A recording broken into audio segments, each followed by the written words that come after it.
ఇగో అన్ని బాగానే ఉంటాయి కానీ నీ మీద ఒక్కటే చిరాకయ్యా. ఎందుకండి? ఎందుకేమిటి? 200 రూపాయలు కూరలు తెస్తావు, తెచ్చినప్పుడు మళ్ళీ 10 రూపాయలు కరివేపాకు ఏమంటావు? ఆ మాత్రం తెలీదా? 200 రూపాయలు కూర కొన్నప్పుడు కొంచెం కొసరు కరివేపాకు అడగాలని ఫ్రీగా. నాకు అలా ఇష్టం ఉండదండి. ఇష్టం ఉండదు?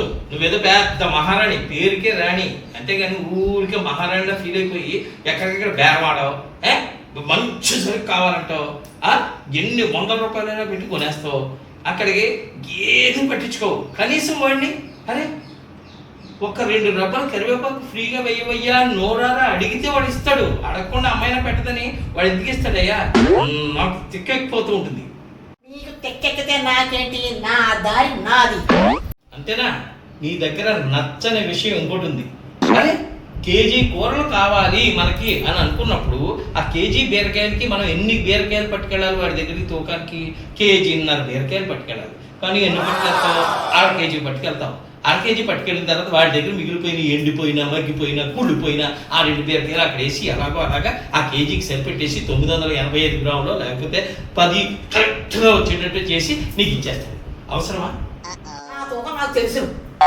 తెలిస్తే నేనేది కంటాను, వాడు ఎందుకు అలాగా మళ్ళీ వేస్తారు? ఏంటంటారు? ఊరికే పొద్దునే ఏంటంటాను? నీ అలవాటుని మార్చుకోమంటాను. ఎప్పుడైనా కూరలు కొన్నప్పుడు 100 రూపాయలు పెట్టి కొన్న వెంటనే ఇంత కరివేపాకు వాడిని అడగాలి. 2 మిరపకాయలు అందులో వెయ్యి బాబు అని అనాలి. అయ్యో మర్చిపోయాను ఇంత అల్లం ముక్క వెయ్యి అని అనాలి. అప్పుడే ఆ 100 రూపాయలు దానికి సాటిస్ఫాక్షన్ అవుతుంది మన ఈగో. చండాలోయ్, నేను 10 రూపాయలు ఎక్కువ అడగానే ఇస్తాను తప్ప నేను మాత్రం అడగను.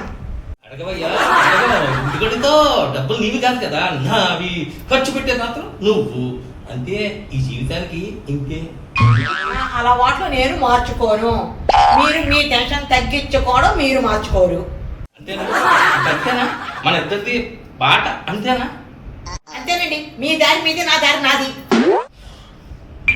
నిన్ను మార్చడం నా తరం కాదయ్యా, నా తరం కాదు.